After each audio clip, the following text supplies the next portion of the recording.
अस्सलाम वालेकुम नाजरीन, आप देख रहे हैं नमल टीवी और आज हम बात करेंगे पाकिस्तान के वफाकी बजट 2025 की आम तफसीलात पर।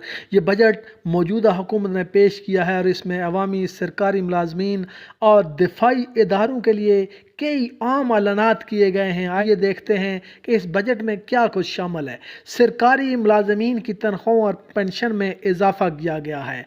सरकारी मुलाजमीन की तनख्वाहों में इजाफा, जी हाँ, वफाकी हुकूमत ने ग्रेड 1 से 22 तक के सरकारी मुलाजमीन की तनख्वाहों में 10% इजाफा करने का ऐलान किया है और ये इजाफा मौजूदा महंगाई के पेश नज़र किया गया है ताकि मुलाजमीन को कुछ रिलीफ मिल सके।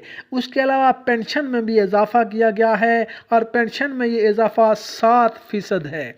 रिटायर्ड अफराद के लिए खुशखबरी है, पाकिस्तान आर्मी समेत तमाम वफाकी पेंशनर्स की पेंशन में 7% इजाफा कर दिया गया है। उसके अलावा टैक्स में खातरख्वाह कमी की गई है और तनख्वाहदार तबके के लिए बड़ी खुशखबरी है इसमें। और बड़ी खुशखबरी यह है कि सालाना 12 लाख रुपए कमाने वाले तनख्वाहदार अफराद के लिए इनकम टैक्स रेट को 5% से कम करके अब 2.5% कर दिया गया है। इस फैसले से लाखों अफराद को बराह रास्त फ़ायदा होगा और उनकी आमदनी में वाज़े बेहतरी आएगी। वफाकी बजट 2025 जिसका कुल हजम 17,600 अरब था, जो कि आज पेश किया गया, इसमें तरक्याती मनसूबे, दिफा, तालीम, सेहत, सब्सिडी समेत तमाम शुबों के लिए फ़ंड्स को मुख्तस किया गया था। उसके अलावा इसकी आम निकात यह है कि तरक्याती बजट में इजाफा किया गया है ताकि इंफ्रास्ट्रक्चर और रोज़गार के मौके बढ़ाए जा सकें। तालीम और सेहत के शुबे के लिए भी फंड्स में जुज़वी इजाफा किया गया है।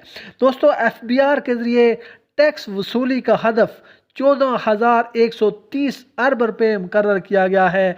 सूबों को NFC अवार्ड के लिए 8,300 अरब रुपये दिए जाएंगे।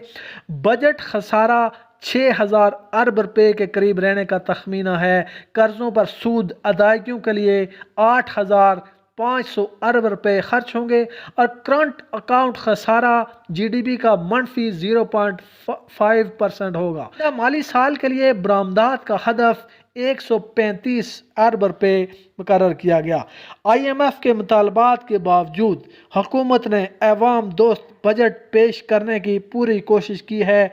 नाजरीन, ये था एक मुख्तसर मगर जामे खुलासा वफाकी बजट 2025 का।